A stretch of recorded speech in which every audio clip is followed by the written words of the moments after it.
Hello, everyone. By show of hands, how many people think that coronary heart disease couldn't happen to them?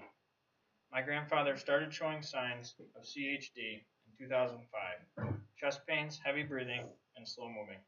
He was medically diagnosed in 2007 and passed away in December of 2008. Doctors told us that coronary heart disease is the leading cause of death in the United States.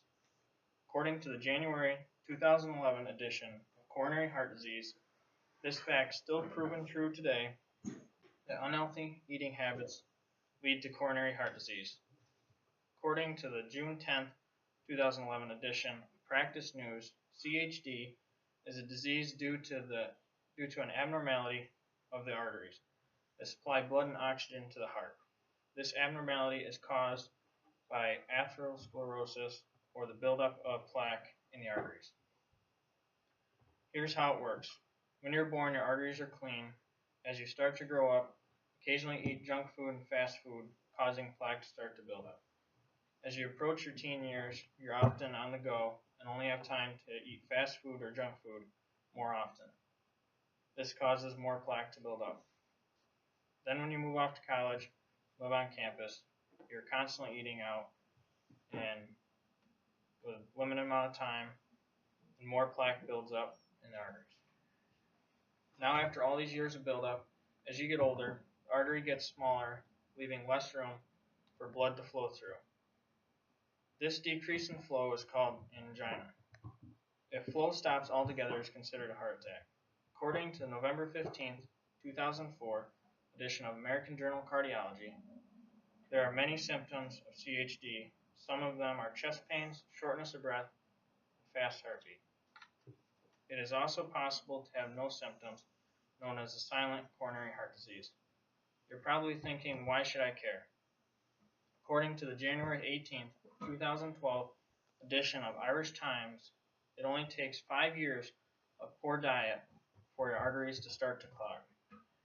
If you don't change your diet, the process will speed up. You may think you're eating healthy, but you're really not. It can affect everyone.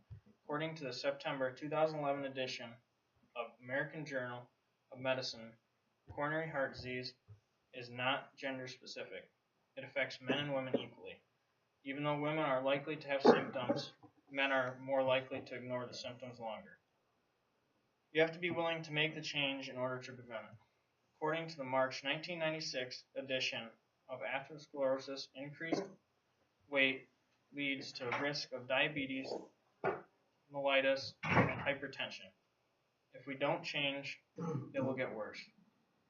According to the February 20th, 2011 edition of Cardiology Research and Practice, 66% of adults in the U.S. are overweight or obese. This depends on your BMI, or body mass index. If your BMI is between 25 and 29%, you're considered overweight, and over 30% is considered obese. It's projected by 2020, 75 to 80% of the adults in the United States will be overweight or obese. According to the October 2001 edition of American Journal of Emergency Medicine, 445,687 deaths occurred in the United States in 2005, and 1 out of every 5 deaths was due to CHD. The solution is to eat a healthier diet and exercise. According to the December 17, 2011 edition of American Journal of Cardiology, there are 3 types of diets. The first is sattvic, where a person is noble to their diet, eating fruits, vegetables, whole grains, and nuts. Second is rajasic, where the person acts royal, that it won't happen to them, eating preserved, fried foods along with high amounts of sugar and salt. The third is tamasic, where a person is out of control, eating nothing but fatty foods. According to the April 12, 2008 edition of Family Practice News, the best diet is called the DASH diet. DASH stands for Dietary Approach to Stop Hypertension. There are some costs to this solution. In the beginning, it may take longer at the grocery store because you're looking for healthier foods, and it may be a little less convenient. There are also benefits to the solution. Family Practice News also stated that a healthy diet will decrease levels of low density lipoproteins that control how fast plaque builds up. It slows the process of atherosclerosis and it reduces risks of coronary heart disease by 60% and prolongs lifespan. Visualize this. Your friends in the neighborhood are going for a 5K walk for cancer. You think you will join them because it is for a good cause. The first day of training, you start to have chest pains, so you decide to go to the doctor. He